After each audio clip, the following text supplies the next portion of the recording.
Hello everyone, welcome back to our channel future study. तो guys, इस video में जो बीए प्रोग्राम के स्टूडेंट है सेमेस्टर थर्ड के, जो आपके पास सब्जेक्ट है environment science all UG course student के लिए, तो ये वीडियो इंपॉर्टेंट होने वाली है ड्यू एसओ रेगुलर एनसीबीएफ सभी स्टूडेंट के लिए।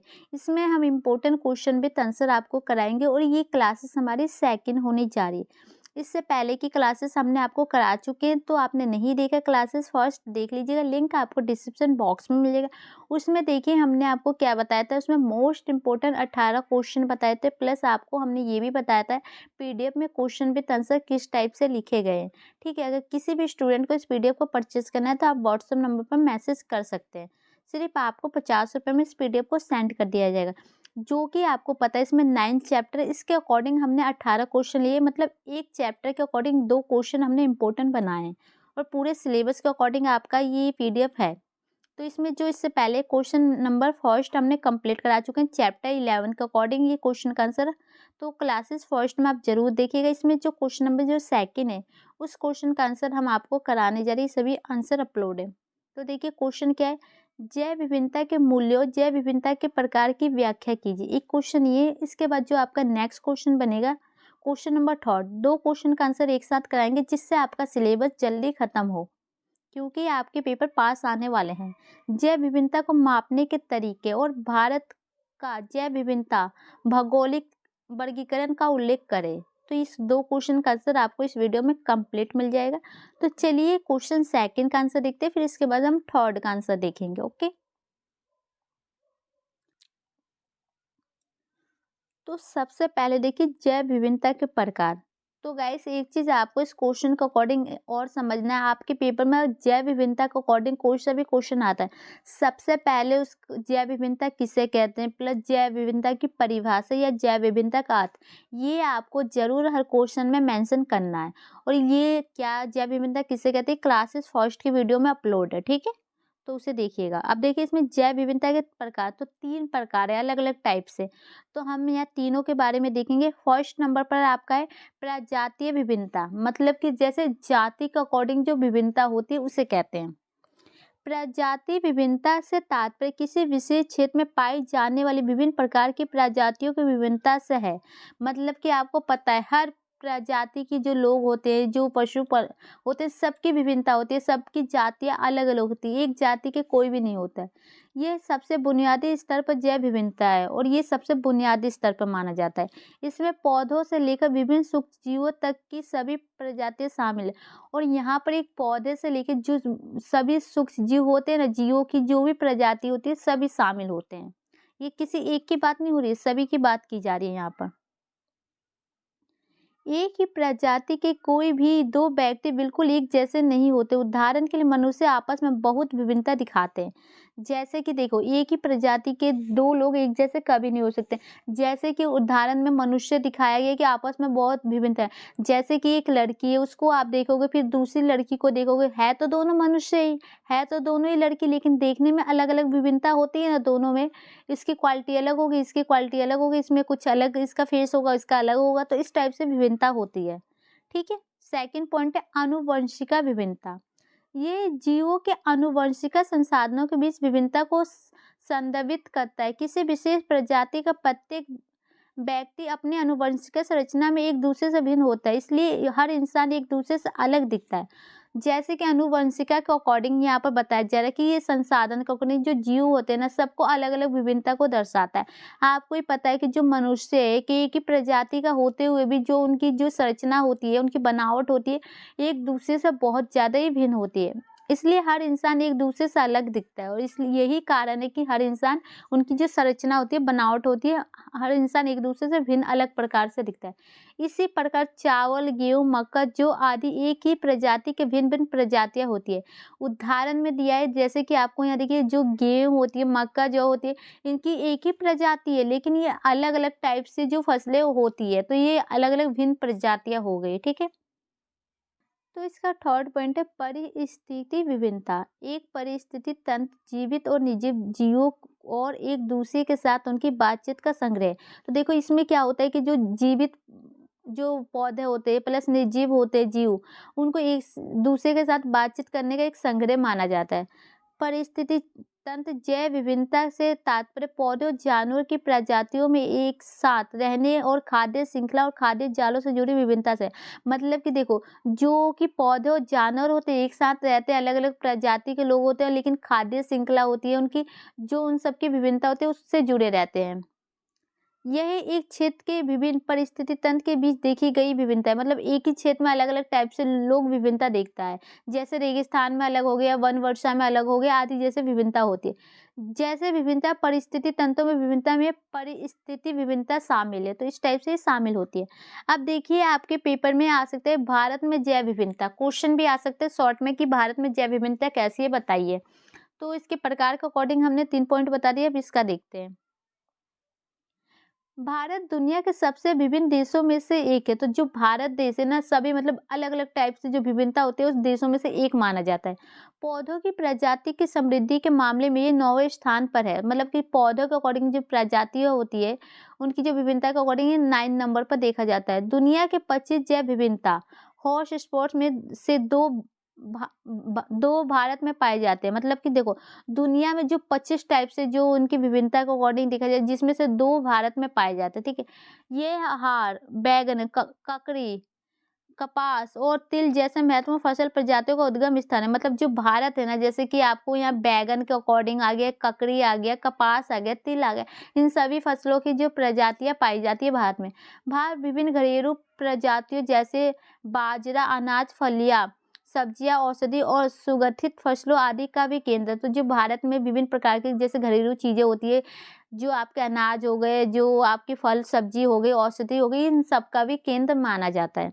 भारत अपनी पशु संपदा के मामले में भी उतना ही विभिन्न है, जहां लगभग 91,000 जानवरों की प्रजातियां में पाई जाती है। तो मतलब पशु के अकॉर्डिंग भी विभिन्नता देखा जाए तो 91,000 प्रजातियों के अकॉर्डिंग देखा जाता है, ये भिन्न है।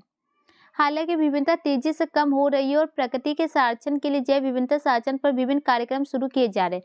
अब देखा जा रहा है कि जो जैव विविधता है तेजी से उसमें कमी आ रही है, गिरावट आ रही है, जो भी इसके और इसके द्वारा जो जैव विविधता का संरक्षण है उसके जो कार्यक्रम भी शुरू किए जा रहे हैं प्रकृति के संरक्षण के लिए, मतलब उसको अच्छा बनाने के लिए।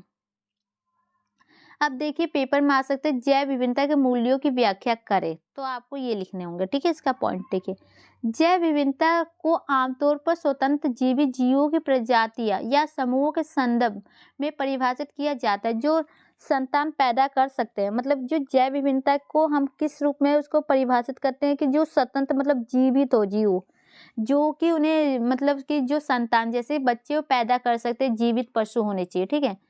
समुद्र स्तरीयधारी गोरी चमड़ी वाले हिरन, मतलब जो हिरन है वो बच्चे पैदा कर सकती है। देवदार के जंगल, ताजे फूल और माइकोन आकार और बैक्टीरिया जिन्हें नंग आंखों में नहीं रखा जा सकता है, पृथ्वी पर रहने वाली प्रजातियों के कुछ उदाहरण। तो ये सब जो पृथ्वी पर प्रजातियां रहती है उनके उदाहरण है। अब देखिए जैव विभिन्नता मौलिक मूल्य जिन्हें निम्न वर्गीकरण किया जा सकता है। तो जो जैव विभिन्नता के जो मूल्य होते हैं उसको हम वर्गीकरण किस टाइप से कर सकते हैं, तो इस टाइप से करेंगे। तो फर्स्ट पॉइंट है आपका, देखिए परिस्थिति तंत्र के मूल्य। परिस्थिति तंत्र के कार्यों का विश्लेषण करके जैव विभिन्नता के पर्यावरणीय मूल्यों का मूल्यांकन किया जा सकता है। तो इन कार्यों का जो हम मूल्य का जो विभिन्नता देखेंगे उसके अकॉर्डिंग हम जो जैव विभिन्नता उसके मूल्य को हम समझ सकते हैं। परिस्थिति तंत्र सेवाएं जैसे गहन कृषि उत्पादक परिस्थिति तंत्र मानवीय आवश्यकता और गतिविधियों को बनाए रखने में मदद करती है। उसमें उपजाऊ मिट्टी की स्थापना और रखरखाव, वनस्पति के माध्यम से ताजा भूजल संसाधन को बनाए रखना और जमीन के पौधों और सूक्ष्म शैवाल द्वारा ऑक्सीजन का उत्पादक शामिल है। तो देखिए जो इसके अकॉर्डिंग आपको बताया जा रहा है, किसी भी फसल को उगाने के लिए सबसे पहले उपजाऊ मिट्टी होनी चाहिए, प्लस वहाँ के जो वनस्पति होते हैं उनके रखरखाव, प्लस जल के अकॉर्डिंग संसाधन होने चाहिए, पौधों में जो कि आपके ऑक्सीजन की मात्रा उत्पन्न होनी चाहिए। इसके द्वारा ये आपको संभव है और ये आप कर सकते हैं, ठीक है। इसका सेकेंड पॉइंट है आर्थिक मूल्य। जैव विभिन्नता में भोजन, पशुधन, चारा, औषधि, नैतिक और सामाजिक आदर्शों का पर एक जबरदस्त आर्थिक परिप्रेक्ष्य है। विश्व अर्थव्यवस्था को नियंत्रित करने वाले कई उद्योगों क्षेत्रों के लिए जैव विभिन्नता एक महत्वपूर्ण संसाधन है। तो देखो आर्थिक अकॉर्डिंग यहाँ बताया गया, जैसे पशु के अकॉर्डिंग हो गया, चारा, औषधि, दवाइयाँ होती है, जड़ी-बूटी जो ये सब सामाजिक आर्थिक के लिए बहुत ज़्यादा ही ज़रूरी है। और इसमें ये भी बताया अर्थव्यवस्था को नियंत्रित करने के लिए इनके द्वारा जैव विभिन्नता बहुत ज़्यादा ही संसाधन महत्वपूर्ण माने जाते हैं और ये सब इनके संसाधन है, जैसे भोजन के अकॉर्डिंग हो गए, सामाजिक जो नैतिक हो गए ये सब। अब देखिए उपभोग उपयोग मूल्य ये है उन प्राकृतिक उत्पादनों को संदर्भित करता है जिनका उपयोग भोजन के लिए किया जाता है, जैसे पशुधन, चारा, लकड़ी के उत्पादन, ईंधन की लकड़ी और अन्य उद्देश्य। मनुष्य प्रतिदिन 40,000 वनस्पतियों और जीवों को प्रजातियों का उपभोग करता है। बहुत से लोग अपनी अधिकांश आवश्यकता जैसे पोषण, स्थानीय आवास और कपड़ों के लिए वन जीवों पर निर्भर रहते हैं। तो यहाँ बताया जा रहा है कि जो मनुष्य द्वारा जो प्रकृति की चीज़ें होती है ना, उसके जैसे भोजन के अकॉर्डिंग हो गए, लकड़ी हो गए, पशु के अकॉर्डिंग हो गया, ईंधन हो गया, इसका बहुत ज़्यादा ही उपयोग किया जाता है। और 40,000 जो वनस्पतियाँ होती है उनका जो मनुष्य द्वारा उपयोग किया जाता है, जीवों के द्वारा। वनस्पति में आ सकता है जैसे फल फ्रूट सब्जियाँ हो गई, जीव में आ सकता है जैसे कि आपको ये मांसाहारी खाना हो गया, इस टाइप से जो इनका सभी का प्रयोग किया जाता है। और आवास अपने रहने की वजह भी इनको जंगल के द्वारा ही प्राप्त होती है। अब इसका 4 पॉइंट है उत्पादक उपयोग मूल्य। इसका तात्पर्य उन उत्पादक से है जिन्हें शोषित है और व्यावसायिक रूप से वाणिज्य किया जाता है। आज उगाई जाने वाली लगभग सभी फसलें जंगली किस्मों से विकसित हुई है। तो देखो यहाँ पर उत्पादक मूल्य का अकॉर्डिंग ये है कि जो आपको जंगल के अकॉर्डिंग जो भी आप वस्तुएं उत्पादित करते हैं उसके द्वारा देखा जाता है। अधिकांश उत्पादन रोग प्रतिरोग बैरिएक्ट बनाने के लिए जंगली पौधे की प्रजातियों के साथ लगातार प्रयोग कर रहे हैं। मतलब कि देखो जहाँ तक अधिकार जो यहाँ पर बताया अधिक उत्पादक होते हैं, जैसे कि आपको कोई रोग हो गई, कोई बीमारी हो गई, उसको निपटाने के लिए जो जंगली पौधे होते हैं उनके द्वारा, उनकी प्रजातियों के द्वारा उसको देखा जाता है कि मतलब औषधियाँ बनाई जाती है। नैतिक और नैतिक मूल्य। जैव विविधता में भोजन, पशुधन, फीडा, दवाएं आदि के मामले में भारी आर्थिक क्षमता अर्थव्यवस्था के कई क्षेत्रों के लिए जैव विविधता महत्वपूर्ण है। तो मतलब कि नैतिक के अकॉर्डिंग यहाँ बताया जा रहा है कि जो भोजन हो गया, आपका पशुधन हो गया, दवाइयाँ हो गई, इनके द्वारा आर्थिक क्षमता बहुत ज़्यादा महत्वपूर्ण है अर्थव्यवस्था के अकॉर्डिंग जैव विविधता के लिए। अब देखिए सौंदर्यात्मक मूल्य, मतलब कि आपके सुंदर दिखने के अकॉर्डिंग।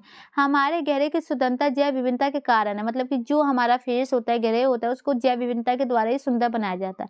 अन्यथा ये किसी अन्य निजी गहन की तरह दिखता है जो पूरे वायुमंडल में फैला हुआ है। जैव विविधता जीवन की गुणवत्ता को बढ़ाती है और प्रकृति के कुछ सबसे खूबसूरत पहलुओं को महत्वपूर्ण योगदान देती है। जैव विविधता परिदृश्य की भव्यता में महत्वपूर्ण योगदान देती है। मतलब कि जैव विविधता द्वारा ही आप सुंदर दिख सकते हैं, आपकी पृथ्वी सुंदर दिख सकती है। अब देखिए निष्कर्ष में आपको क्या लिखना है।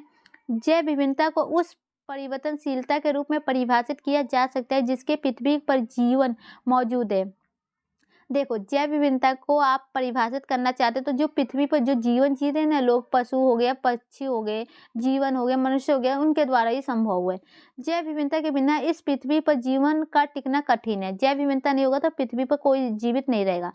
पृथ्वी पर मौजूद जीवों की विभिन्नता को जैविक विभिन्नता कहा जाता है। जो भी पृथ्वी पर है जो जीवों की विभिन्नता उसे जैविक विभिन्नता भी कहा जाता है। पेपर में शॉर्ट में भी क्वेश्चन आ सकता है। वे आपस में जुड़े हुए हैं, साथ ही एक दूसरे पर प्रभाव भी डालते हैं। जैव विभिन्नता के पौधे, जानवर और सूक्ष्मजीवों की एक विशेष श्रृंखला शामिल है।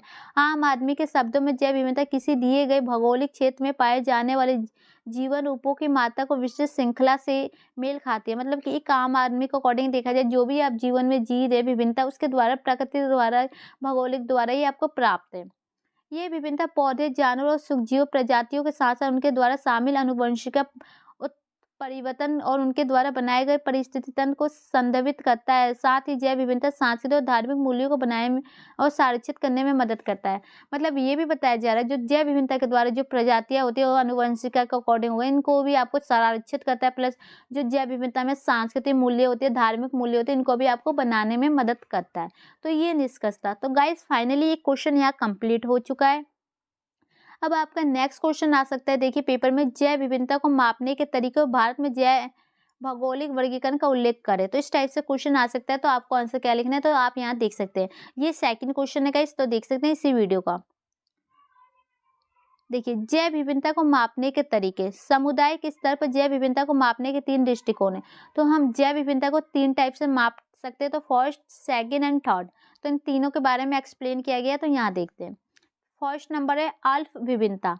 समुदाय के भीतर विभिन्नता को इंगित करता है। ये एक ही समुदाय या निवास स्थान को साझा करने वाले जीवों की विभिन्नता को संदर्भित करता है। मतलब देखो, जो समुदाय के भीतर, मतलब समुदाय में लोग रहते हैं, इंगित करता है, उसको अकॉर्डिंग उसको जो समुदाय में जो निवास स्थान होते हैं ना, उसको साझा करता है विभिन्नता के अकॉर्डिंग। प्रजातियों की समृद्धि और समानता का एक संयोजन एक समुदाय या निवास स्थान के भीतर विभिन्नता का प्रतिनिधित्व करने के लिए उपयोगित किया जाता है। तो जैसे यहाँ पर देखो, जो कि आपको समानता के अकॉर्डिंग हो गया, जो संयोजन हो गया, समुदाय, निवास, इन सभी की जो विभिन्नता को प्रतिनिधित्व करता है, उसका उपयोग भी कराता है। ठीक है। सेकंड पॉइंट है बीटा विभिन्नता। समुदायों के बीच विभिन्नता को इंगित करता है, मतलब जो समुदाय होते हैं उनके बीच की विभिन्नता को इंगित करता है। निवास स्थान या समुदाय में परिवर्तन होने पर प्रजाति अक्सर बदलती है। पर्यावरणीय ग्रेडिएंट के साथ समुदायों की प्रजातियों की संरचना में अंतर है। उदाहरण के लिए अंक्षशील, नमी, ढाल आदि एक क्षेत्र के आवासों में उच्च विषमता या समुदायों के बीच अधिक असमानताएं उच्च बीटा विभिन्नता प्रदर्शित करती है। मतलब देखो, यहाँ बताना है कि जो आपकी विभिन्नता होती है, जो समुदाय के अकॉर्डिंग, उसमें जो असमानताएं पैदा होती है ना, उसके द्वारा उच्च विभिन्नता आती है बीटा। और फर्स्ट में था जो समानता आती है, उसके द्वारा ये आती है, और सेकंड में कि जो असमानता के अकॉर्डिंग आती है। ठीक है।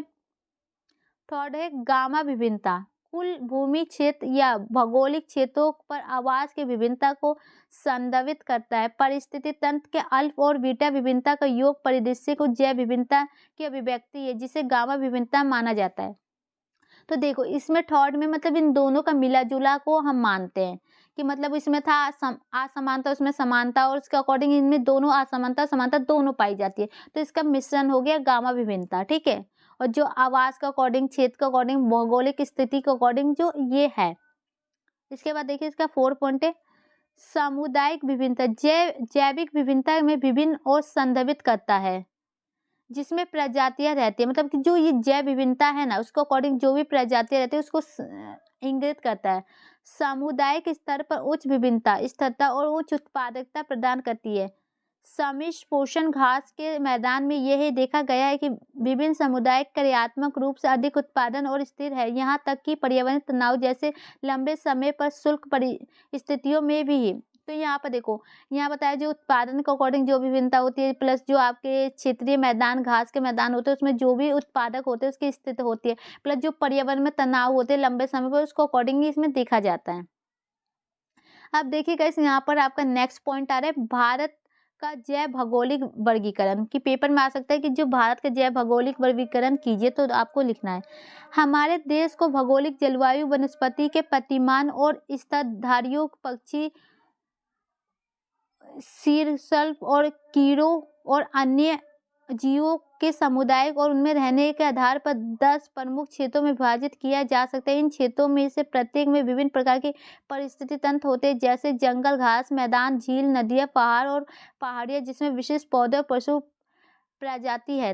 तो यहाँ पर आपको क्या है कि जैसे कि भौगोलिक क्षेत्र के अंतर्गत आपको बताना है। तो इसमें देखिए, जो जलवायु है, वनस्पति है, इनके द्वारा जो भी पशु पक्षी, जीव जंतु, कीड़े मकोड़े, ये सभी होते हैं, इनको 10 टाइप से क्षेत्रों में विभाजित किया जाता है। प्लस इसमें देखिए, जो परिस्थिति तंत्र होते हैं ना, उसके द्वारा जैसे जंगल, मैदान, झील, नदी, पहाड़ हो गए, इनके द्वारा अलग अलग पशु पौधे होते हैं, उनकी प्रजातियों को बांटा गया है। तो इसके बाद देखिए, भारत के जैव भौगोलिक क्षेत्र, मतलब कौन कौन से क्षेत्र है भारत में भौगोलिक, तो यहाँ पर दिखा है लद्दाख के टास हिमालय क्षेत्र की ठंडी पहाड़ियाँ, कश्मीर, हिमाचल प्रदेश, उत्तराखंड, असम और अन्य उत्तर पूर्वी राज्यों की हिमालय पर्वतमाला और घाटियाँ। तो मतलब ये सब क्षेत्र आते हैं इनके भौगोलिक क्षेत्र के। तराई, जहाँ हिमालय की नदियाँ मैदानों में बहती है, गंगा ब्रह्मपुत्र के मैदान, राजस्थान का बार रेगिस्तान, मतलब कि रेगिस्तान राजस्थान में जो है, ढक्कन के पठार का अर्थ शुष्क चारागाह क्षेत्र, गुजरात, महाराष्ट्र, आंध्र प्रदेश, कर्नाटक और तमिलनाडु।